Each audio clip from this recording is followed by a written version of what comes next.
What is up, crew? Welcome to Seek the Edge podcast with me, Kelsey Lensman, where our mission is to challenge you outside of your comfort zone so you can tap into and live the God-given potential inside. And today we have Heather Varity, the author of the XYL Summer Book Club that we are doing this summer. And I'm going to share a short bio of you because this bio, as amazing as it sounds, from the little that we've also talked, we haven't talked too much. That's right. But also the depth of who I found you to be, this doesn't even do you service. So I'm going to just share this so people can get a glimpse. But Heather, I'm so excited to share more of you today and what you've created here too, because it's just beautiful. So Heather is the CEO of Focus 3, a leadership development and culture training company. Throughout her career, she has worked with Fortune 250 and Fortune 500 companies across a wide range of industries. She's often described as a coach, I loved this, as a coach who helps people reach levels of personal and professional success they didn't think were possible, which is why we get along well. When asked about her greatest strengths, she points to her ability to elevate performance, helping others break through perceived limitations. She's also the author of the R Factor, How to Maximize the One Thing You Can Control, which, like I said, is our XYL Summer Book Club. So Heather, welcome to the show. I am so excited. Can I share the story of how this actually happened? Yeah. Because there I am, innocently sitting there on the couch with my puppy and my husband, and I get a text, would you happen to be in Columbus on these days? And Kels, I'm telling you, we had just said yes to the wedding that we were attending on a Sunday in Columbus. And then my senior consultant, Derek Avra, said to me, if we're going to be at the wedding, can we piggyback a couple of days on some business travel? And I said, absolutely. Literally, it was the next day I get this text from you. Would you happen to be in Columbus July 14th? I was like, just so happens I'm going to be. And if not, I will make sure I am. What do you need me for, sweet girl? And it was perfect. It was exactly the way it was supposed to happen. And, divine intervention, things always happen the way they're supposed to. It's so true because I was like, let me just shoot my shot. Yes. I was like, it's perfect timing. The book club that we're doing, like I told you off camera here, is the depth that these women are getting from this book. And I'm not trying to just sell you more copies here, but there is so much beautiful nuggets in this. And I'm like, let me just shoot my shot. Let's see if she's in town. You're in Dallas, Texas normally. I'm in Columbus, Ohio. And like we say, God will make a way, and you are here now. So thank you for making time, because I know you had to adjust your schedule. It was perfect. I would have moved heaven and earth if I could have. Just I mean, I'm here. important, but I don't know that important. You're that important to me. I will tell you that. And I was that. so honored when you picked the book as your book club. I could not. I mean, it brought me to tears, and I thought, oh my gosh. And you're so wanting it to resonate with people, and it's very, as you know, there's a lot of rawness to it. There's my life story woven throughout the book, and I mean, we can certainly talk about that. And you're very vulnerable, and you're just hoping that it resonates with people, and it's very. I could sit and authentically read you the entire book because it's my life. And you can feel that, and that's where I want to start with you, because we see Heather, the CEO and owner of Focus 3. We see Heather, the author. And I know for me, this was me in my life back in the day of, well, that's for her. She can do it, but I don't know if I can. And Heather, even when I met you for the first time, before I dug into this book, I thought that of you. And then I read this book, and I'm like, I did not realize not only where she came from, but the journey that it took to get her here. And so you don't need to share your whole entire life story, but I would love for you to share a little bit to give those on the other side of this podcast a glimpse of who you are and who you've been built to the woman that you are today. I so appreciate this question because we do create stories in our mind about people, and we see imagery. And I think with social media, I call phones today, these phones we carry, weapons of mass distraction because we're so involved in looking at these 30-second glimpses of people's lives, and we think, well, they have it all, or they're all put together, or they know everything. And I love part of our content, we talk about we're on the journey with you. And that, when I heard parts of the R Factor for the first time before purchasing the company, it resonated with me so much because it was so authentic and real. And we'll kind of later on talk about the edge because your podcast just spoke too fitting to not. It's unbelievable. I did not grow up in a household that had it all together. It was far from that. I had two alcoholic parents that were just trying to grow up and take care of themselves. I jokingly tell people, and I think it might be a chapter in the next book that my team is encouraging me to write. The next book. I Drop know. a seed there. Who knew? In 2028, like, here's the come next on, XYL come book on. club. The chapter is going to be coffee, cigarettes, and milk, because our grocery list was coffee, cigarettes, and milk in that order, because my parents were trying to stay sober. And if we had coffee and cigarettes, they were going to be okay. And then milk came later. So it was our whole family foundation was really around my parents staying sober. And there's a lot more stories in the book. My whole foundation of growing up was very unstable, and it was very challenging at best. We did not have, people say we didn't have a lot of money. We didn't have money. We had food stamps and other things, and it took my dad a long time to get sober, and fortunately for us, he did. But there was a lot of movement and a lot of insecurity. Yeah. So it wasn't a foundation where you would think this is a person that's going to be really, really successful. Most people would have thought, given all the challenges, and there's too many to share, you would think this isn't the person that's likely to be successful. And yet, on the other hand, a lot of times people that grow up in those situations have a little bit of a chip on their shoulder. I never had that chip on my shoulder. I was raised I just always knew things would work out. I don't know how I knew things would work out. Part of it was I had an incredible mother. To all the mothers out there, it's just an incredible role in the world, and to be able to pour into someone. And my mother was, to me, my angel on earth, and she poured into me. And from the time I could walk, she would grab my little face and she would say, "Heather, your job in life is to spread light and joy." They had it in the book. That was such a beautiful quote. That's how I was raised. And so I never felt anything. I never felt fear. I never felt afraid. I didn't feel any of the emotions that you would think surrounding all of those circumstances. And I also feel as though, and you read it in the book, there were so many people that have come into my life, not necessarily as mentors, as teachers, as guides. I like to refer to them as guides in my life, that have been there in moments of decision making that I just knew, the directions to go.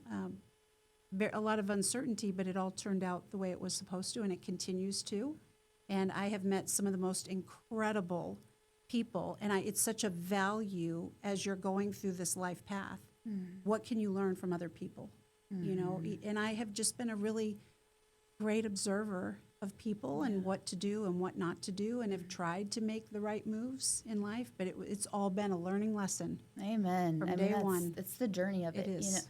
So you grew up, and I know you cross country went to California and road trip there. Yes. And what was your journey from high school up until you worked for an insurance company? Yep.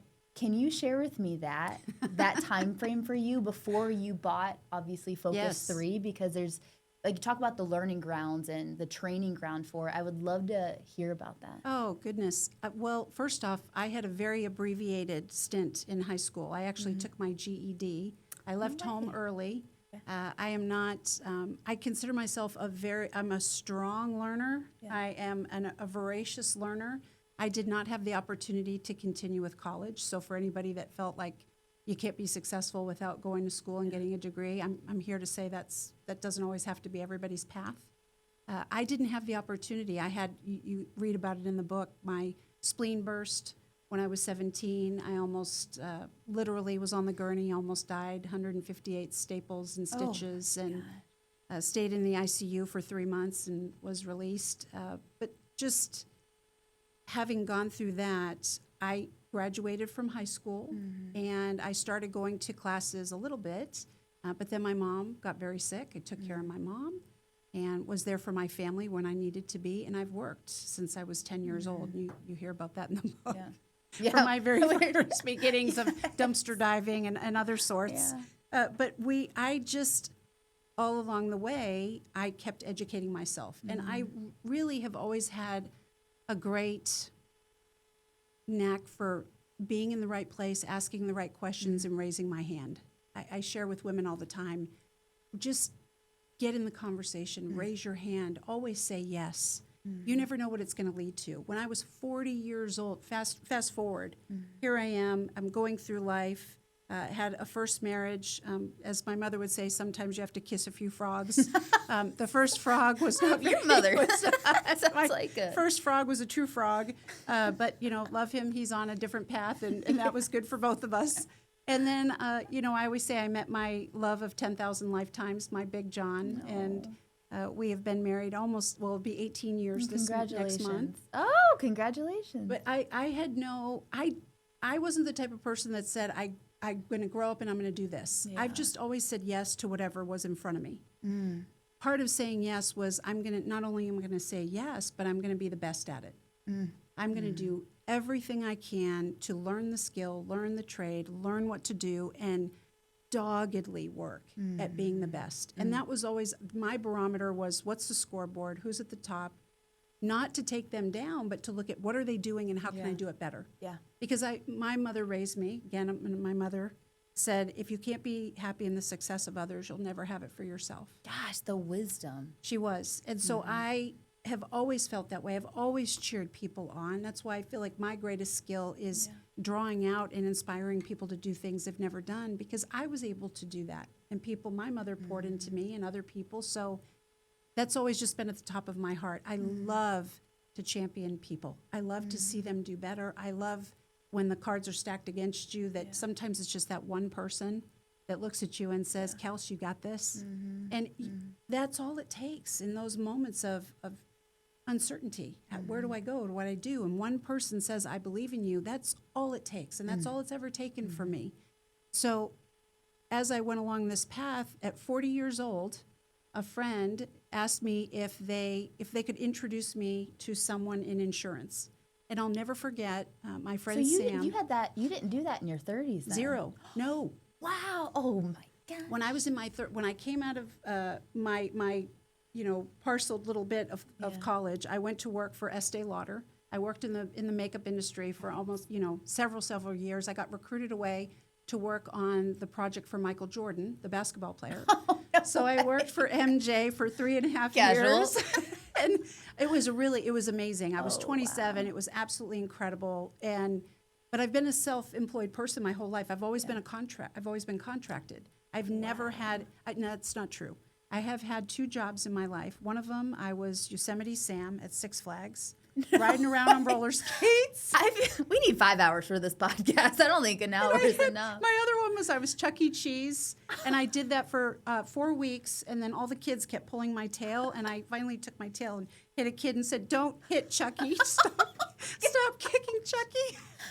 That was my 2 W-2 jobs in my whole life.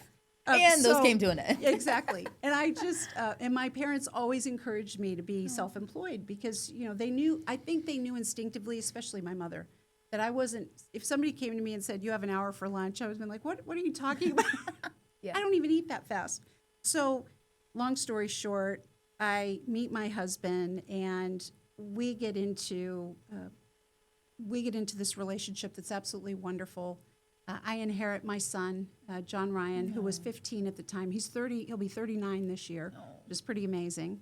And we have 4 beautiful grandkids and our daughter in love, who I do truly love. We weren't sure what we were. We were just in love and having a great time. And I was working had left Michael Jordan. It was kind of in this middle of what am I going to do next? And a friend approached me. I was hosting a big event in Dallas, and he heard me speaking in front of this group. Okay. And the next morning at 7 a.m., I got a call from his mother, and she said, did Sam call you? He's going to call you about this insurance thing. And I told him you'd never be interested. And I said, okay, well, thank you for making up my decision. Thank you for making up my mind for me. Mary Lou hung up. Sam called me. Did my mother call you? I said, yes. What's going on? And he said, well, I want to talk to you about insurance. And I said, Sam, the only thing I know about insurance is that I have it, and you're my agent. And as the story goes, 16 years later, I became a very high-profile, very, very productive, highly respected district manager in that organization in insurance and financial services. And when they recruited me, what recruited me was they said, you can recruit people to start a business. And what I heard was, I can help people create legacy wealth.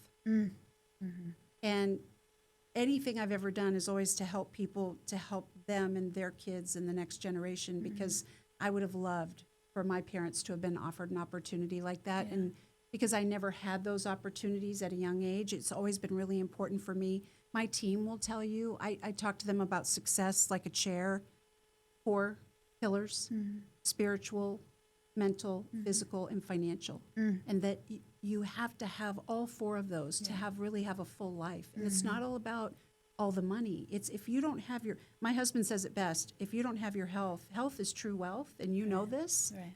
But if you don't take care of your body, where will you live?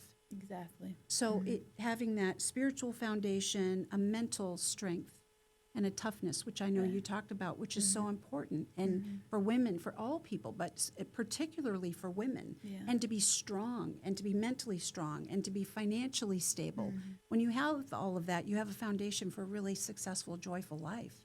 And so recruiting people was easy for me, because if I believe in it, I can share it with anybody. I'll scream it from the rooftops. And so it was very natural for me. Yeah. And it was at that point when I was introduced to Focus 3 in February of 2017. My dearest friend and I were sitting in the audience of 600 executives, and we both heard The Edge from Tim Kite.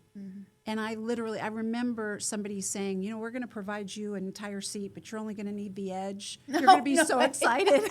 And I have loved that forever, and I've used that myself. I don't know who to give credit to.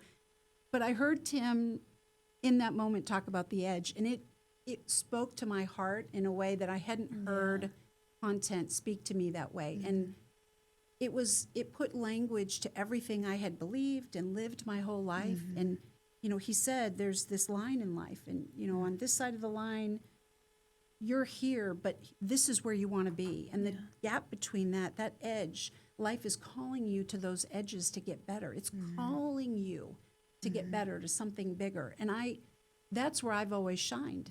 Where other people may regress back or feel afraid, I always say, bring it on. What's the next edge? My mother another mother, my mom, oh God, I love her. She would say, Heather, most people play it safe their whole life. And she said, when I die, I want to go skidding in sideways in my grave, And she would also say, the ripest, juiciest fruit is on the skinny branches, but you got to risk it to get out there to get it. So it's not in my DNA to play it safe. It's not in my DNA because at the end of the day, we have something really incredible to look forward to. And I believe heaven on earth right now. I want to enjoy every bit of it. Amen, sister. So I have not, nor will I ever live a regret or feel woulda, coulda, shoulda. Yeah. I just don't live that way. At the end of the day, what's the worst that can happen? Yeah. Well, there's a lot of bad things, but I don't ever anticipate that happening. So it's not really in my possibility. You get me so excited. And I know I'm a very excited person, but I have yet to meet somebody, and then you, that communicates in the way of, I've always felt this deep in my soul, but I haven't necessarily always been able to put words to it. And it's like, you're a sister from another mister. Because I'm like, that's it. And there was a part that I read in your book, and it was about specifically the edge, and it was about you saying yes to the call. Yes. And about the courage piece of it. And I think that's very appropriate. And I was going to skip to this later, but we're going to dig into this now of the edge. Because when you were at that conference in 2017, yes, you and him stood up. And then I don't know what that time frame was later, but then obviously Tim was going through what he went through and was potentially selling the company. And you woke up at 3:33 with this idea. But it's not like you had this is exactly how I'm going to acquire the company. You've never done that before. And so many people would have met that thought with, I can't, there's no way, how am I going to do this? But you met it with this beautiful curiosity and like, what if I could?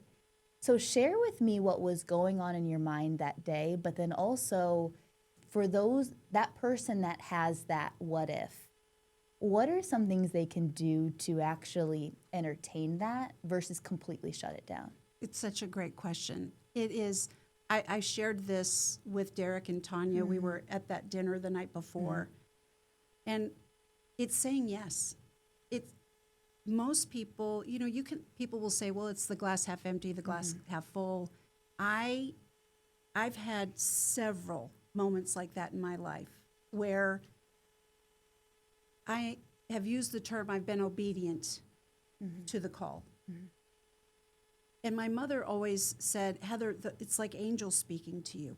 You know, there's the force outside of you. And she used to say, you have this great energy that draws people in. And I've always known that, and I've always felt that, and I've gotten that feedback from people. So I lean into it even more. And I walk around knowing there is something very special about me. And I say that in the most humble way. I also know that I'm not going to deny that. And I'm going to amplify it whenever I can, because I know it serves. Just like hopefully whoever hears this, there might be one thing that we talk about that sets them on a trajectory in their life that could change their whole, it's not just their path, but the generations to come. And particularly with women, the first thing is they regress back to where it feels safe and comfortable. No, I'm not sure. How would I do that? I have taught myself, rather than asking those questions, which are damaging, none of them bear fruit, none of them provide any excitement or joy or enthusiasm in your life, rather than saying, no, say, what if? If all things were possible. Because the message came to me, and I talk about it in the book, it was 3:33 in the morning, and I've had half a dozen moments in my life at 3:33 in the morning, where I have been woken with a resonating message. And I've learned over the years to have a notepad nearby and just start journaling and writing, what is this about? What is this? What is this? And sometimes, and at 3:33, I laid there in bed, and I remember looking up at the ceiling. And my first thought was, Heather, what if you buy Focus 3? And I sat there thinking, could you say that again? Would you repeat that, please? And I just thought, why not? Why not me? Everything starts with someone. Why can't that someone be me? And I had no idea what that was going to look like. It was just, okay, be obedient to the message, listen, and rather than pushing it away or shoving it down or going back to sleep, stay present. And has been probably one of my biggest learnings throughout my life so far, is when I get those messages, not to push them away, not to discount them, not to think, well, that's for someone else. That message was delivered for me for a reason. My job is to step up and say yes, and not worry about the how, the when, the who, the what. Just step into that space and see what happens. I was given that message. Nobody else was. And when I think about the number of people that I've come in contact with that knew Tim very personally, people that have said to me, I'm thinking, why didn't you buy the business? Nobody stepped up. There were companies that wanted to buy it for internal purposes, and we know what would have happened at that point. It would have never seen the light of day. It would have never taken on the life that it has now. And I thought, why not me? I am the person. This was for me. This was exactly what was supposed to happen. And if I go into it with that mindset, knowing that it was divinely appointed or it was on my heart versus anybody else. I jokingly tell people it's like the Post-it note. Somebody had to come up with the idea. And so whoever's sitting real pretty right now. Exactly. So whether it was an accident or not, I was willing to take that path to see where it would lead. And then that next morning, my husband, I'm not an early riser. It's people say, well, are you a morning person, afternoon? I go, I'm kind of middle of the day.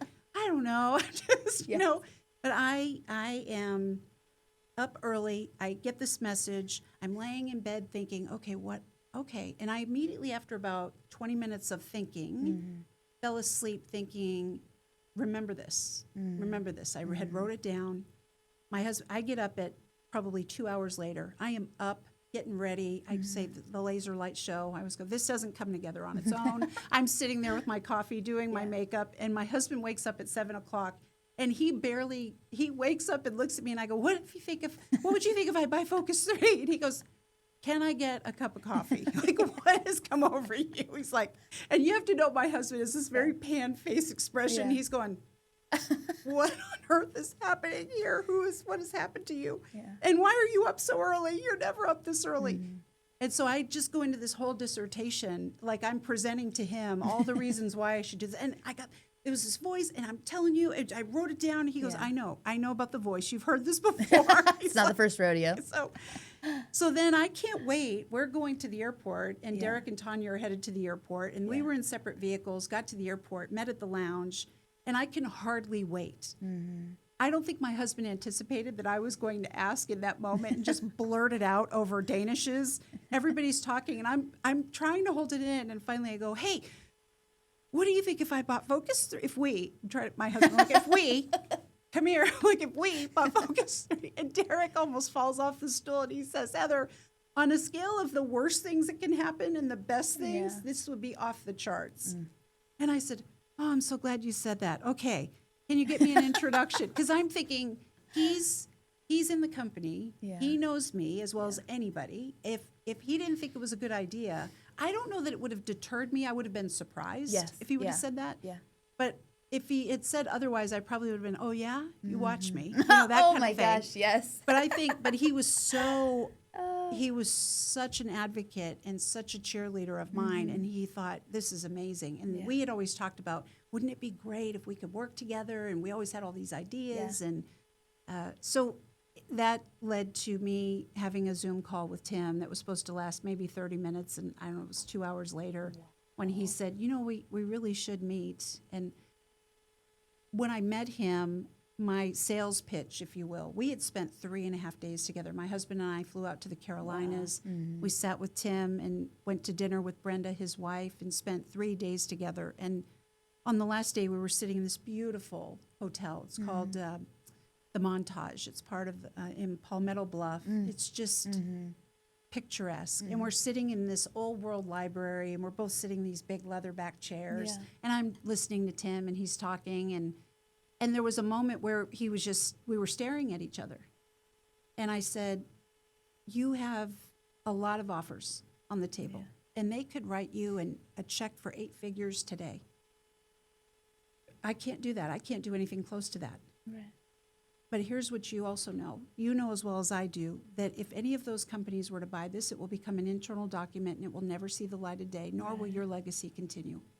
I, on the other hand, will do things with the company that you would have thought but would have never done, and I will take it to places that you would have never done or never will.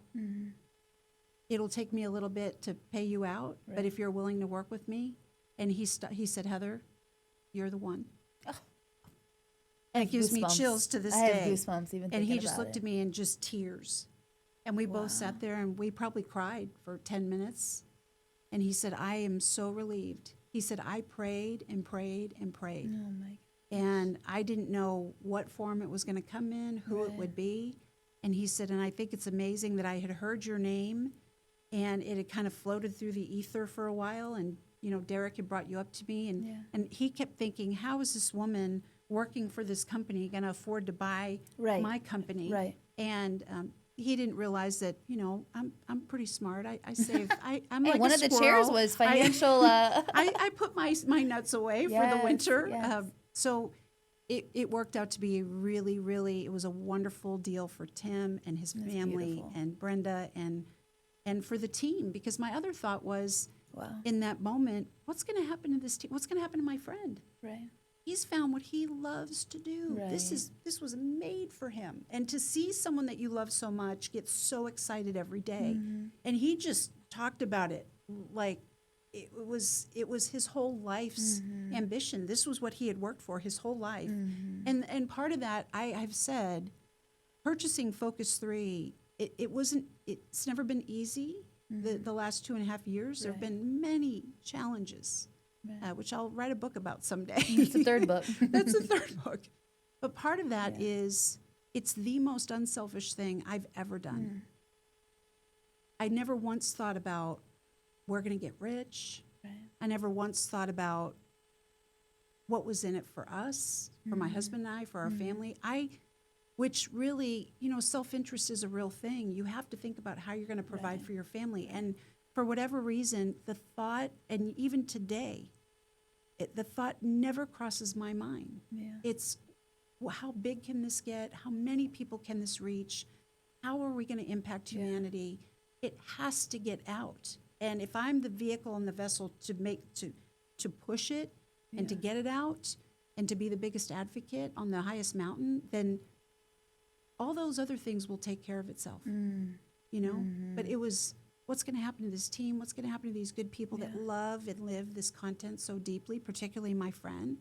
And after, when I thought about it, especially over the past year with, just challenges that come naturally in growing a business, there's every business owner sits there and thinks, wait a minute, what have I done? Oh, was that really a message at 3:33? Or was I being sure about punked? that? What's happening? And so when you look back and you think, okay, and every minute of every day, I look back and when I think about all that, I think I am impressed with the fact, not with myself, but with the fact that I have never gone the route of, what is this going to do for me? Not for 1 second. Even having the opportunity to have a book and have people love it and give great feedback. It's I was really challenged with the book itself, the cover. The publicist and the team, they're like, Heather, because the way the book is written, and I could share that story, they insisted, they said, this book is your life. It's as much about you as it is the R factor. It's the blending of both. And they felt that, it was important to have a strong female figure and someone that people could relate to in a leadership business book that you don't always see. Yeah. You know what I think is, I can feel it from you, though, because there's many women that have achieved a similar rap sheet, but they don't have the love behind it. And you have so much love and energy, and what you're sharing about the 333 is also what in my verbiage is the nudge. Like there's a nudge placed deep in your heart. And you and I talked, I'm writing a book about the nudge and going after that, because I do believe we are all met with small or big nudges, whatever that is, and we're met with that daily, or it could be a big moment at 333 where you're met with the nudge of, what if I buy this company? And we either act out of faith of taking the leap, or we act out of fear of letting that fear, doubt, and hesitation. It's actually one of my tattoos. I'm not a big tattoo girl, but the very first tattoo I ever got was faith over fear. Because whenever I was starting my company, fear was present. It was present. However, faith was a stronger presence for me. And where there is faith, there's not going to be fear because of it. So I want to dig into that, of you following that nudge and hearing that at 333. What were some tangible things that you wrestled with as well? Because I'll frame it in this way. There's women listening to this that either don't feel that they ever experience nudges. So A, what would you say to them? And then B, for those that are like, I think this is it, how do we then actually challenge them to pursue that nudge and live that out? Because for me, that's what God-given potential is. It's not just a PR on a platform. It's not just a race that you run, but it's really, why am I here? And what I'm hearing is that essence of, no, to follow that is you find why you are here as well, and you're listening in to receive that. So can you share a little bit about that? I'm very passionate about this because for me, it's developed over time. I've always had, people are always saying, well, Heather, you're so extroverted, when really I'm not. You and I are the same person. Yeah. I think we are the same person. I can bring it up. Yeah. And I can bring energy like nobody's business when I know that's what the situation calls for. Yeah. And I spend a great amount of time in solitude. It's where I recharge. And not being around people allows me that space and time to do the one thing that we don't spend enough time doing, which is thinking. Yeah. And not just doing. I say this all the time. My team's heard me 100 times. We're not human doings. We're human beings. And for someone who thinks they haven't had that nudge, they're not listening. They have allowed the world to take over at this amplified level of constant barragement of thoughts and influences and outside and external, and listening to what the world has to say. You were born with an inner knower. Yeah. My mom used to call it her inner knowing. It was her inner pointer. She knew which direction to go in when she would just be still and listen. And it requires an incredible amount of discipline to have that time. For me, it's the morning, and my team, I told them when I bought the company, I wanted to build a company that I wanted to work for. And part of it was I wasn't going to have 7 or 8 o'clock meetings. I was like, I'm sorry. And I jokingly say, this laser light show doesn't come together on its own. And it is the most selfish thing that I do which is take that time every morning, whether it's prayer, meditation, reading. I have a very disciplined morning routine because you've heard, win the morning, win the day. Yeah. And for me, it's all about my mindset and who I want to be when I leave that room. When I leave that space, who am I to the people around me?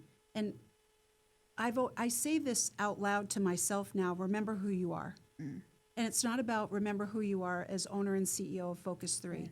Remember who you are in the world and the impact and influence that you have on other people by looking them in the eye, by smiling, by greeting them.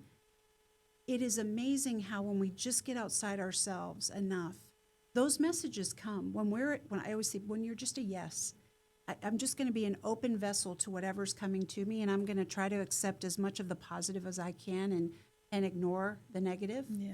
Because life is we're all faced with life and challenges. So if you don't feel like you're getting the messages, you're not giving yourself the space to stop and think and be still, because that's where all of my messages come from. When I learned really in my late 20s, and a lot of it came from almost dying at 17 years old. I was going to ask you about, I'm going to interrupt you for a second. Yes. How did that impact your perspective on life?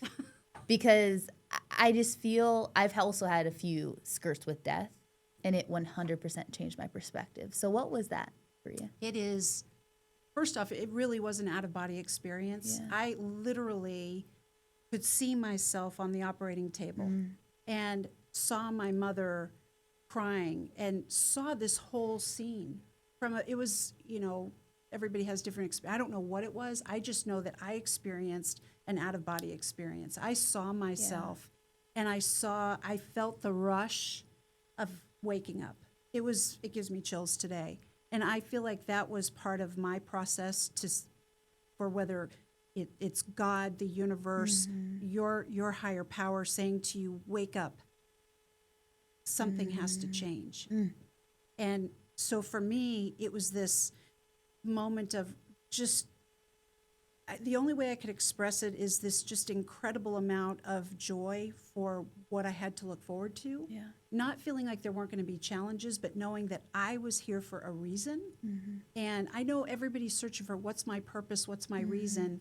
And it doesn't have to take a near-death experience. It did for me in that moment, but at 17, it still took me years to really understand what was that about. And I experienced many more moments like that, unfortunately, through over several years, including my first marriage, and just moments of real, I've said it before, just real darkness. Where, and my husband, I've talked to my husband about this.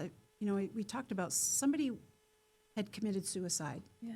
And he said, I just don't understand how someone can do that. And I said, I do. And I think that's something that would shock most people, that I have felt that kind of despair, to be that low, to say, this would be a better place without me. And when you feel that way, and when you feel like you don't have anything to live for, it changes the way you look at everything. And so you look at things from a much different perspective. It wasn't dying and not dying that gave me that perspective. It was the perspective of, I don't want to be here anymore, that gave me the perspective of, what do I want to live for? Wow. Say that one more time. It wasn't almost dying and coming back for me to decide, what do I want to be here for? Why am I here? It was, what do I want to live for? If I'm in this dark place and all I want to do is not be here, then why do I want to be here? What do I want to live for? Because in that moment, you don't feel like you want to live for anything. Everything is dark, everything closes in, and then all of a sudden you have this epiphany, okay, again, let me just take a little turn. What if? Yeah. What if I wasn't here, but what if I was? Sometimes it's just a different question to ask yourself. So that's the part where I've gotten really good at looking at, okay, it's not why am I getting this question at 3:33 in the morning, but what if I entertain this path and go down here? Because it's all a blink anyway. We're going to look up, and you're going to be sitting in your rocking chair. You already know. and so when you think of it from that perspective, you've heard the saying, either get busy living or get busy dying. I knew that I needed to get, if I were not going to not be here, in other words, if I wasn't going to do something fatal, then I needed to figure out what I was going to live for. Was there a moment that you remember thinking those thoughts, or is it now just being reflective of that season? It was of life for you? it was a very conscious. I can remember exactly where I was. I can remember the thoughts in my head. I can remember how the despair. Really? It was so real and so tangible. And I thought to myself, what is happening? Why? How have I gotten to this place when anyone from every external looking in would think she's got it all together? Wow. And that's what really flipped a switch for me, which is why I'm never, I don't want to say never to infinity. I don't experience being, what's the word? Not influenced, but impacted, or I don't feel inferior in any situation. I don't feel jealous. I don't have those feelings. I don't feel intimidated in any situation, because I know from where I was what people might have thought of my life. And I experience those people every day. We all do. So we're out in the world and we think these people have it all going on and they've got, life is so great. And you don't know what they're going through. So nothing intimidates me about the most powerful person in the world, or the person that's not. None of it is relevant. It's our connection with those people and understanding that we're all human beings. We're all going through this journey together. And I'm not going to make up stories about somebody who's the billionaire or who has this or has that. Right. I don't know their life experience. I know that people might have thought I had it all going on and things look great. And I was a shell of a person and was just at the darkest moment of my life and had to figure out, okay, well, if you're too chicken to go that route, if you can't bring yourself to do that, what are you going to live for? And then getting really clear about that and deciding that all the pretense can fall away. And my best days are ahead of me. And how am I going to bring that authentic Heather me to everything I do, and not to fit somebody else's mold or the way it looks or how it should look, and that, I think that's where women particularly get so caught up. It's got to look this way. I didn't have the money to buy Focus 3. I didn't have the business acumen to some degree. There were things that I had to learn. I've never dealt with intellectual property. I had no idea what was in store for me. I just knew that it was my job to say yes, and that the staircase will appear. Take that first step in the book. And Martin Luther King said it best, just take the first step and the staircase will appear. Trust that it will. Have the faith. Fear and faith cannot exist in the same space. So you got to pick. Are you going to get busy living, or are you going to get busy dying? I am greatly appreciative of you sharing your whole story with that. I know it's not even an ounce of probably the entire story, because the depth to what that story brings is there's women on the other side of this microphone that might be at that same spot where they're thinking those thoughts, or they're wrestling with everything's fine on the external. If you outside looking in, I'm Instagram perfect. But the thoughts going through my brain and my heart, they don't match up. And when we can see someone that has been where we've been, and then to see someone where they're at now, it gives us hope. And so I very much appreciated you being authentic and transparent about all of it, because it's giving so much hope to those on the other side of it that need to hear your story, and also need to hear, man, look what's on the other side of these decisions, and how beautiful, man.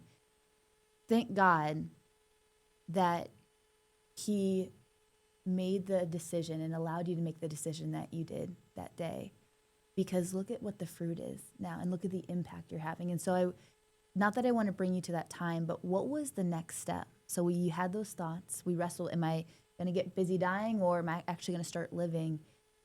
What did you do next? Like, what was the actual step for you? For Focus 3 in Not particular, Focus or just 3, that moment? in the hard moment. Oh, is my what goodness. was that next step? Then, it's interesting, because this is why the content with R Factor so resonated with me, because I was following the steps without knowing that these were actual steps that someone had creating. It was as if Tim and I were living this parallel life. I was living it, he was writing it, and he had lived a lot of it, obviously. Right. Press pause. But just stop. That was in that moment where I said, what is happening? Yeah. And take the time to question what is going on here and not just go shake it off. It's when we shake things off and we push it down and we push it below, it's going to come up. And if you don't deal with those emotions and whatever's happening in your life in that moment, it will haunt you. And where it manifests is the most surprising places. That's why we see people that you wonder, they have everything in their life and then they'll do something that's ridiculous. They'll self-sabotage to some degree and you go, where did that come from? It came from 30 years ago. Something happened and they pushed it down and shoved it aside and said, it's okay, I'm just going to get past it. I'm just going to bulldoze through like we all want to do. If you don't stop and deal with that, that was the first thing. Stop and recognize, I'm in a bad place. This is not normal for me. What is happening? What has... I didn't want to spend too much time. I knew why I was there. I knew the circumstances that led up to it. But then it was like, okay, Heather, now you have to think, get your mind right. I'm here. Let's acknowledge the reality that I'm here. And it isn't going to be, I'm not just going to snap out of it. We're not human doings. We're human beings. I have to walk through, I have to make this walk, this process, understand what got me here, and then understand how do I, if this got me here, then what do I immediately need to do to get myself out? Part of it was getting out of that particular situation. And I remember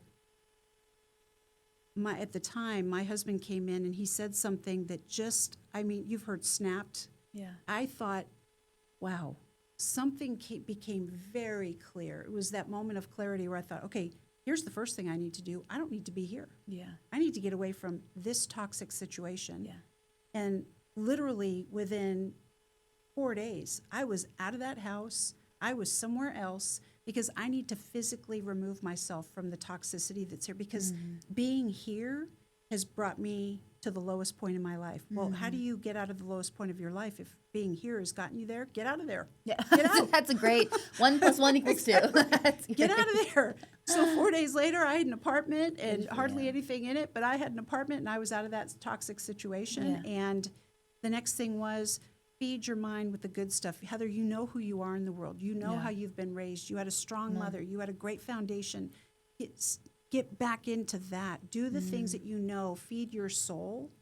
Take the time that you need. That time in between starting in insurance and leaving the MJ project, I had 18 months where all of that happened. And I took the time to, people go, what do you want to do when you grow up? I had no clue. I had a little bit of money in the bank. I was doing really well. I was separated. I was, all these things. I had decided that I was going to do something different. I just didn't know what it was going to be, but I was going to wait for whatever presented itself. But I was going to spend the time to take the time to be alone. And I think that's where a lot of women rush from one situation to another because they don't feel like they're enough. And I need to get grounded. I need to get back to Heather. I need to get back to the joy that made me feel good. And so I tactically started doing things that sound almost irrelevant, but buying myself flowers.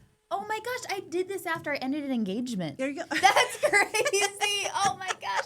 Yes. Yeah. It's just We are connected. oh my gosh, that's I crazy. I'd never forget. I went and I got like the charcuterie tray, made myself the charcuterie tray. I had a glass of wine. I bought myself flowers. I sat in my little apartment and I had yourself a night. I did. I had a girls' night in, and because I jokingly tell people, single girl value meal number 1, wine and popcorn. And I sat there with my little charcuterie, and I thought, okay, this is a new day. Things are different. And I spent the next several years just being and getting back to the foundation of who I was and who I knew I was in the world and drawing on that strength. Yeah. And really, which is interesting because years later, part of that strength was going to the gym, which is where it sounds cliche. I met my husband there. He was not my trainer. We met at the gym. But, coming from a place of getting mentally strong to getting very physically strong. Come on. And then moving into what's next.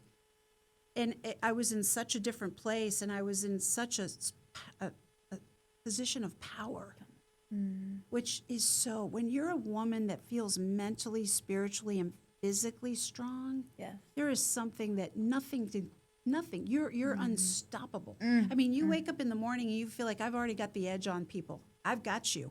So good. And so I started feeling so strong and so powerful. And then I meet the love of my life. Oh my God. Because I was in a place of Yes. strength, Yes. not need, Yes. not desperate.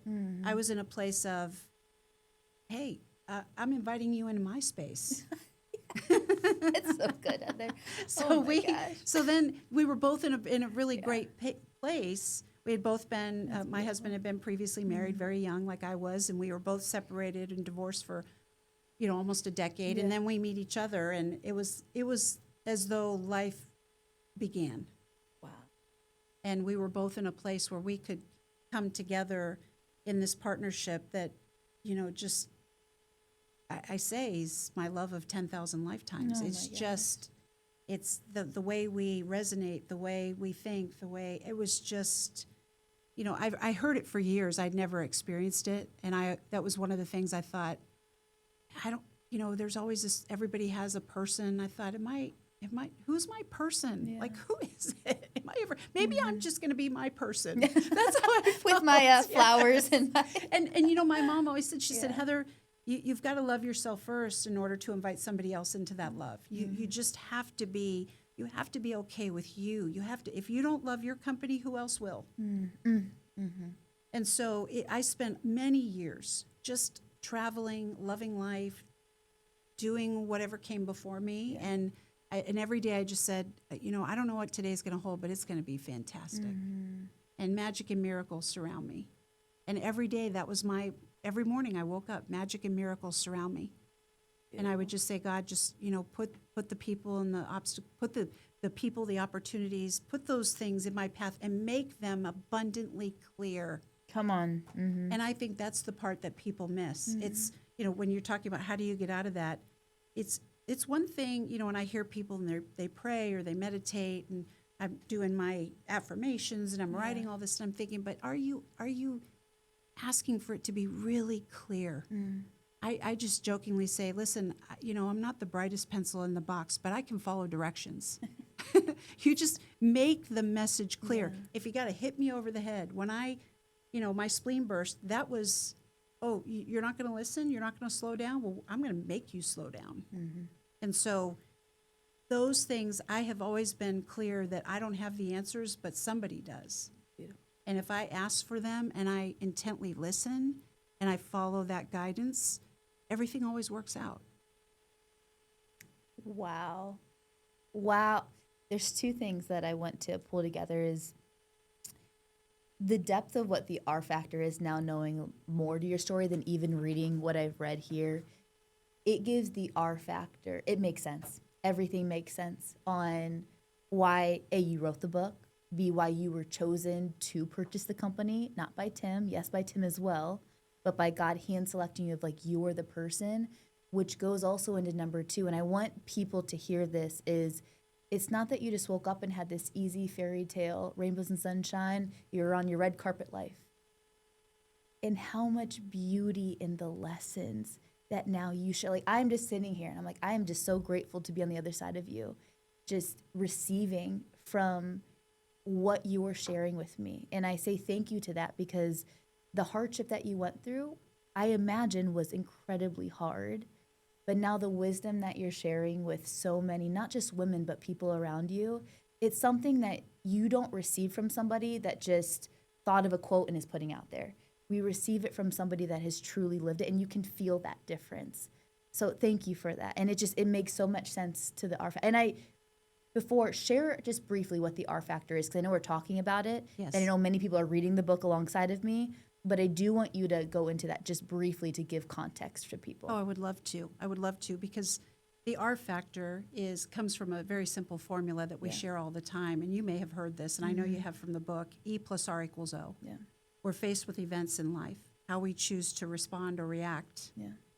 is the outcomes that drives. And so the R is the one thing that we can control. How do we respond versus react with discipline versus default behavior? We talk about a proverbial line in life. And everybody's heard a version of this. You know, it's, you think about strength. Well, do you have the discipline to get up and do the work every day to have the results you want? You know, what's the event that you're facing? Are you going to show up with a disciplined response, or are you going to, we call it drift, below the line to react? And you see it every day in every situation in life. And we all are faced with those decisions every single day. If I had chosen, and I did, in many situations in my life, I reacted to situations that did not provide good outcomes. Yeah. But when I could press pause, get my mind right, step up with action, think with discipline, what is the outcome that I'm trying to drive? And we talk about events in life. We just came out with a new product called Around the Dinner Table for Kids. Oh, when we interviewed Jennifer, she was talking about, you didn't release it yet then. No. So now it's out. No. And that, when I thought about buying the company, one of my first initial thoughts was, you know, we see things in the news that frustrate us and make us angry. We see changes globally. We see all these things, and we feel like, how am I as an individual going to have an impact? Yeah. And yet, this was my way to have an impact. And it started with the thought, if I could prevent one school shooting, if I could prevent one woman from being in an abusive situation, if I could give somebody that strength in that moment to predictable and unpredictable events in their life, to be able to pause, to get their mind right, to step up with action, to make really decisive moves, to make the decision that I'm going to respond because this is the outcome I want versus the outcome I don't. And whether we realize it or not, we all have that option. And we think, and many times that happens in a nanosecond. We don't even realize we're doing it, but we just know. And it's easy to respond with dignity and grace in positive situations. The true test is, how do you respond when things aren't going well? When people don't see all the things that are happening, can you still make up your mind and make that decision to show up and respond with grace and dignity and really impact all the people around you? Because when we respond with dignity and grace, we impact everyone around us. And we like to say in our content, your R is an E for others. And the way you respond or react creates an outcome for someone else. What are the outcomes you want to create for other people? And we all would like to think we want to create positive outcomes. We don't always do that. It requires thought and intention. And so the R factor is our way to give back to the world, to remind them that in every situation you have a choice. Whether you think you do or not, you have choice. And sometimes the choice is, I'm not sure what to do, but I'm going to press pause and I'm going to get my mind right before I step up in an action of discipline or default. I'm going to make this decision. And it's an excuse to say you don't have a choice. We always have a choice. Wow. Beautiful. One of the biggest takeaways so far, and we're only in week 2 of this book club, and we're only doing 4 weeks. That's right. I think the beauty of this book too is it is when I say easy read, there's so much depth to it, but it's an easy read, meaning I can get through chapters and I don't feel like it's weighing me down for like forever. And I've had books where there's a lot of depth, but it feels really overwhelming to read. This book, Heather, but one of the biggest things that I've constantly heard from these women is what your R is an E for somebody else. I mean, probably 5 people just said that was their number one takeaway, that they obviously have thought through, but they put words to, I never thought of it like that specifically. It's that so was great. powerful when you reverse that. We always say reverse engineer the formula, and you think about how your behavior is that outcome for someone else. It puts a whole different perspective on how you show up every day. And whether you're a leader of a Fortune 500 company, you're an elementary school teacher, you're a mom, a daddy, it doesn't matter. Right. Everything, and my mom used to always say, little eyes upon you. Heather, there's little eyes upon you. No matter how big or small you feel, there are people watching what you do. I have taught our team, we do off-site meetings and travel quite a bit, and we've talked about the intentionality of how we even leave a hotel room. You know, that guess what? There's someone, man or woman, that's going to come in and clean that room. Why would you throw all your towels on the floor? That someone has to bend down and pick them up. Why don't you just put them in the sink? Why don't you leave the room nicer than you found it? I'm never going to leave a hotel room differently now. Thank you. I'm usually the shopping cart girl, but now I'm going to be the hotel bathroom towel girl. It's little things that tell the world Yeah. who you are and that I'm someone that cares. Good. I don't have to know you. Yeah. Spiritually, we all know we're all connected. Right. I don't have to know you to make a positive impact.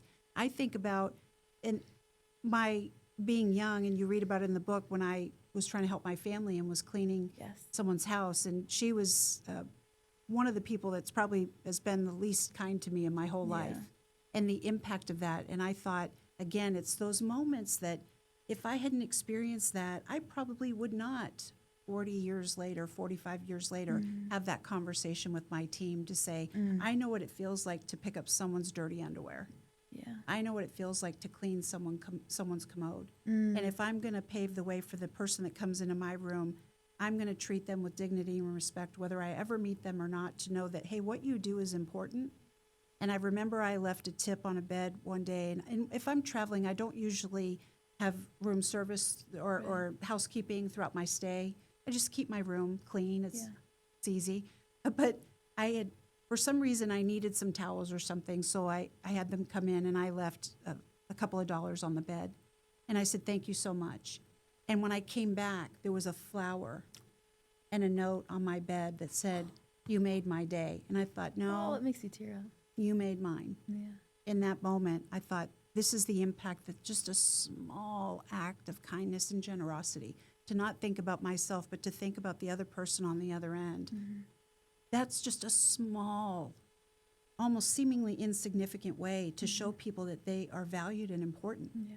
And it just always resonates in my mind. And so now it's become part of our standards, what we The talk towel about. missing? Yes, this is an elite team, and we're going to operate in an elite way. And everywhere we go, we wear this logo that says Yeah. this is who we are, whether figuratively or not, whether we're wearing it physically or not. Yeah. This is who we are in the world, and we leave an impression, and we want that impression to be elite. It's beautiful. I have a question from a book club member, and then I have a last question for you. I got to invite you guys to the farm. You got to come over to the farm. We're getting goats there. tonight. Got to bring the whole team. But one of the questions from the book club members was specifically about the situation when you were younger and you were cleaning. And she shared, and it was about getting your mind right, yes. But then also, what is the line? And it sounds like you've had experience of this, of in that moment from my thoughts on what I read, which it could be wrong, is you had to get your mind right, and you still had a job to do. So you endured some comments and some things that they were doing towards you that was not kind. So what is the boundary in line of getting our mind right and knowing when to get out of that situation, and knowing our mind right and getting our mind right, and maybe having to stay and deal with a situation that isn't ideal? Like, what's that boundary? And I'll frame it in this, is because they said sometimes we've heard that and they get their mind right, but they need to get out of the situation. Yes. So what is that line, and what is that boundary for them, or for somebody that you'd recommend? Depending on the situation, for me, I have started saying this internally to myself for probably the past 2 decades. Yeah. I am unoffendable. When people say, well, I don't want to offend you, you couldn't. You just couldn't. Now, if I love you deeply and care about you that way from a spiritual sense, yeah, it could hurt my feelings. Yeah. But I'm also going to know that someone that I love would never do that. So I have said I am unoffendable. There's nothing you could do, say, or put upon me that would offend me, because the way I frame it in my mind is, I'm sad for you.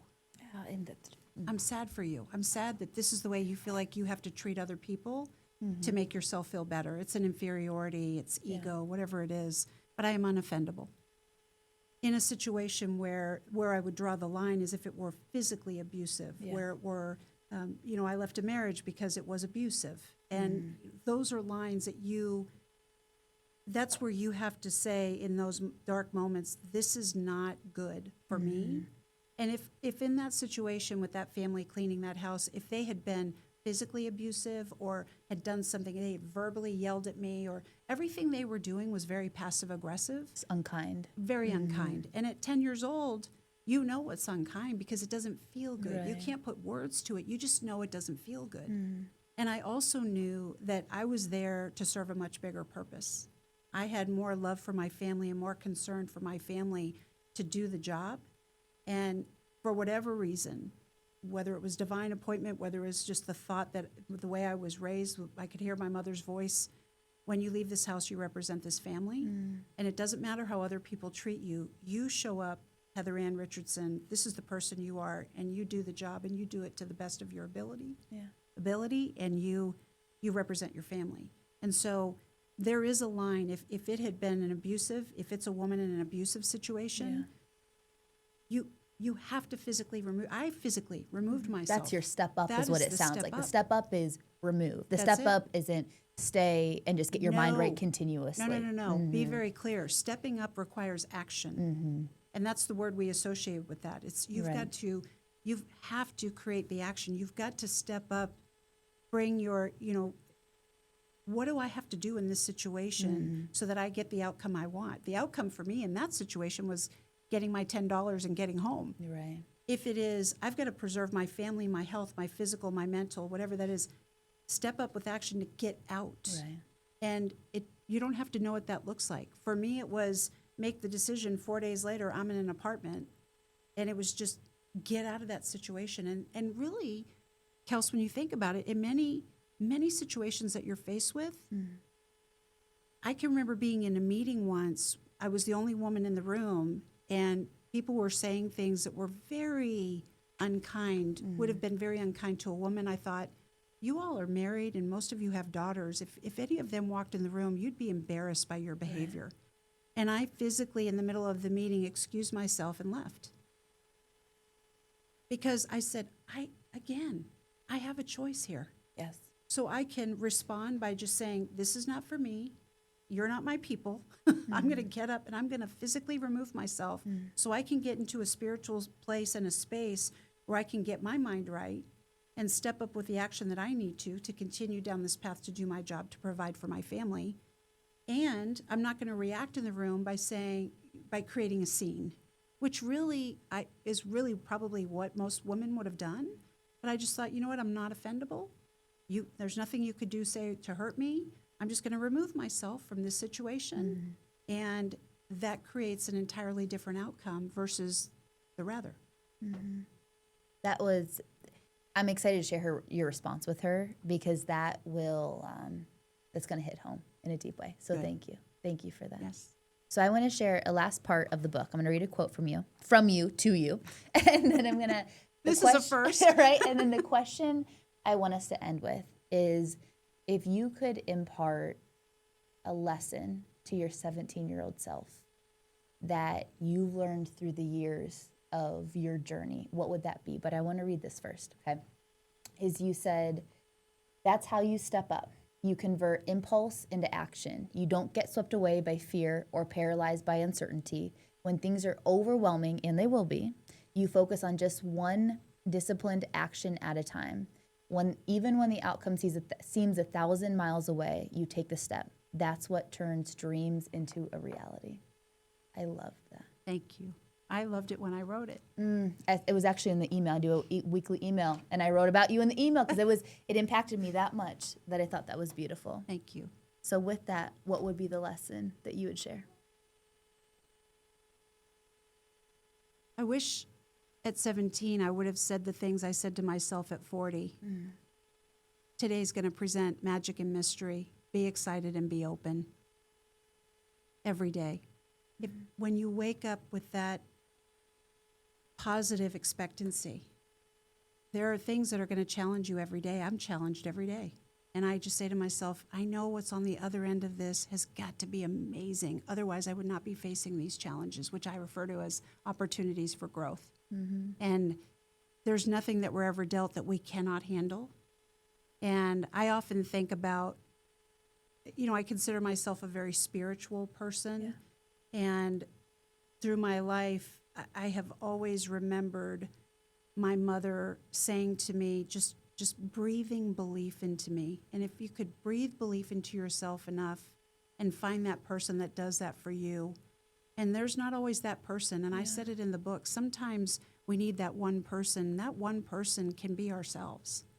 you can be that one person for yourself that says, I'm going to be excited today. Something amazing. I used to joke with my team and say, when somebody asks you how your day was, just tell them it was unbelievable. Because it could have been unbelievably bad, or it could be unbelievably great. I don't know which one. That's true either way. But there's something about saying it was unbelievable and looking for the magic and the mystery of what every day holds, because there are things that happen every day if you will just be open to the possibilities of what comes next. Yeah. If I had not been open to knowing that there was something that I was supposed to be up to and that there was a path, when I decided that I wasn't going to die, that I was going to get busy living, then if you're going to get busy living and you make that determination that I'm on this little blue marble and I want to be here for as long as possible, then every day is an opportunity for something mystical and magical to happen. Just be present to it, and don't keep bulldozing through your life and trying to check the boxes and get the list done. There is so much more between the lines of those boxes that you could ever imagine if you just stay present. Man, I needed to hear that now. I needed to hear that a year ago, and I know I definitely needed to hear that when I was 17. And you would have given me so much belief, but also hope in the what ifs. What if, Kels? What if you could? And I appreciate you taking time. And I know the book was something that you didn't necessarily set out to do, but man, am I grateful that it was a part of your path and is a part of your path, because I know that the impact is far and wide. And I can already tell you the ripple effect. I mean, it is rippling down to their kids, and you don't even know these women. So thank you from the bottom of my heart, and thank you for walking out the message that you were called to carry on. I am honored and grateful. So with that last part is you are hosting a retreat. Focus 3 is hosting a retreat end of this month. July. So can you share a little bit about that? And then also, if they were to get in contact with you, if they own a company and they want one of you all to come speak, or what is their next step to get into your world, to take a next step for them? Thank you. We're very excited about the women's retreat we're doing. It's going to be at Retreat 121 in Marysville. And our senior education consultant, Jenny Lawson, is organizing the whole thing along with Amy Mangian, another one of our consultants. I'm going to be there on day 2 to do a keynote and training. I cannot wait. It is, she's poured a lot of energy and time. July 29th and 30th. The 30th happens to be my birthday, so I can't wait to celebrate with everyone. So please come. Bring Giant Eagle birthday cake. I promise there'll be cake. I don't know if Jenny, we got to work that into the curriculum. But I'm so excited to celebrate with everybody. This is the first of many to come, and it's a huge calling on our hearts to do this. So we're very excited about that. And focus3.com. What's wonderful about our website is there is everything you need to reach me personally, reach our team, set up a discovery call to hear about our performance pathway and what we do, because we have systems for leadership, culture, behavior. Literally everything. But it's simple but so deep. Like that's what I love about what you all do. Yes. Oh my gosh. And the somebody asked me, how many people are in your organization? I said, how many world-class speakers do you think there are? My gosh, and I've got them all. I mean, they are the most amazing. My Derek always says we're the most world-class speakers you've never heard of. And I always laugh when he says that. But I have about to be more though. I'll tell you that. I have truly attracted, because I always say you don't recruit people, you attract people through your mission, your vision, and who you are as a leader. And I have attracted a world-class team that are just the smartest, creative, thoughtful, loving, joyful, intelligent people that I could ever. I'm telling you, every organization on the planet looking at our company they find it hard to believe that actually exists. And it's with great intention and attracting the right people. And I believe the rest of the right people are showing up every single day. I tell my team, we don't have to look for people. They'll show up. They'll find us because they resonate with who we are. And we are doing what I refer to as corporate America 2.0. This is the organization that you always wanted to work for. You just didn't think it existed. You're probably gonna have a lot of young girls and women applying to you to work at your organization after this. I'll say that.